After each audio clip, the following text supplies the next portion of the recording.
profesor, si bien viene de una escuela creativa y una serie de presaberes, como para qué sirve en la vida misma.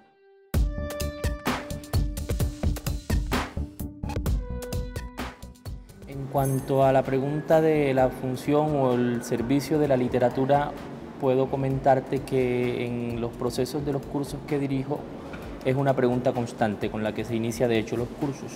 Hay varios modos de acercarse a ella. Yo por lo general recurro a las definiciones de los grandes escritores sobre el asunto de qué es la literatura. De ahí concluimos, por ejemplo, que la literatura es de algún modo la historia bien contada. Es un medio a partir del cual la humanidad puede llegar a un punto de comprensión superior sobre lo que es el ser humano.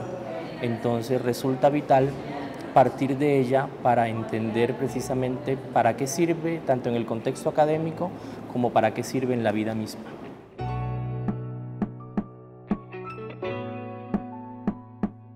Las tensiones y posibilidades en la literatura tienen esas dos dimensiones, la presencialidad y la virtualidad como medios. En cuanto a la tensión y limitación de la literatura en la presencialidad, tiene que ver paradójicamente con el aparato de la industria editorial, de qué manera inciden los criterios de la lectura de los estudiantes. El profesor, al ser un conocedor pues con mucha más experiencia del hecho literario, requiere constantemente redireccionar todas esas influencias que el medio hace para desvirtuar el hecho literario. Es labor de uno tratar de que los estudiantes se enfoquen en una tradición sin dejar de tomar en cuenta los elementos que, mal llamados marginales, también pasan a formar parte de ese tipo de lecturas que deben formar al estudiante.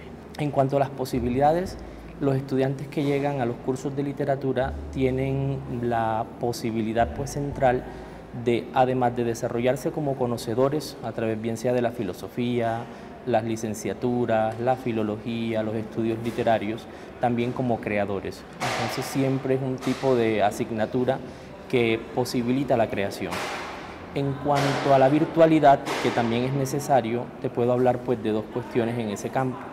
La virtualidad plantea la posibilidad en la literatura de que no tiene la limitante de los espacios en el aula. Los estudiantes pueden seguir un curso a través de una plataforma y los objetivos la mayoría de las veces pueden cumplirse en ese sentido.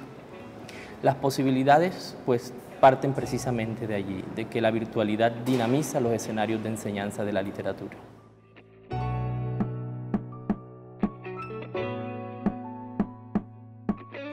Los elementos que se deben tomar en cuenta para la enseñanza de la literatura en contextos presenciales y contextos virtuales parten de un problema que yo considero central y es el asunto del canon.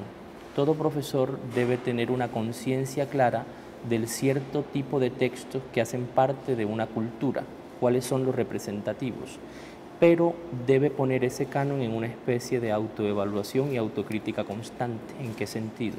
El profesor, si bien viene de una escuela, la escuela ha de algún modo creado una expectativa y una serie de presaberes en el docente sobre ese manejo de la literatura, pero la lucha se da en el momento mismo en que el profesor puede relativizar ese canon para ofrecer nuevas lecturas sobre el texto.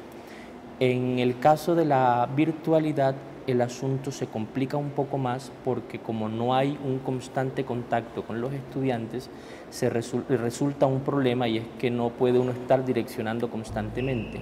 Por lo que cuando en las plataformas se ubican los cursos, la estructura misma de esa ubicación en la plataforma debe tener muy claro ese aspecto. Es mucho más complejo, pero es posible.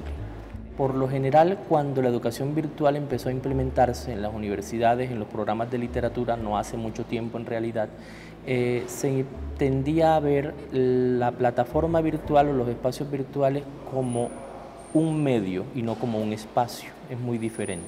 Verlo como un medio implica que se debía transportar o extrapolar directamente los contenidos que se veían de manera presencial a la plataforma virtual.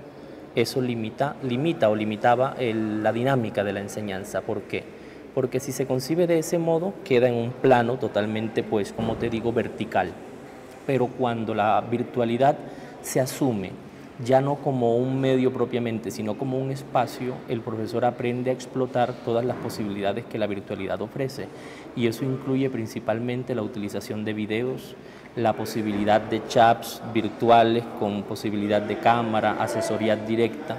De hecho, ahora que acabamos de terminar un seminario en el doctorado, un seminario sobre épica y humanismo, el profesor que era de Estados Unidos trabajó con nosotros también a partir de la virtualidad y eso fue lo que hizo. Es una cuestión que a uno pues le rememora las posibilidades que ofrece ese medio.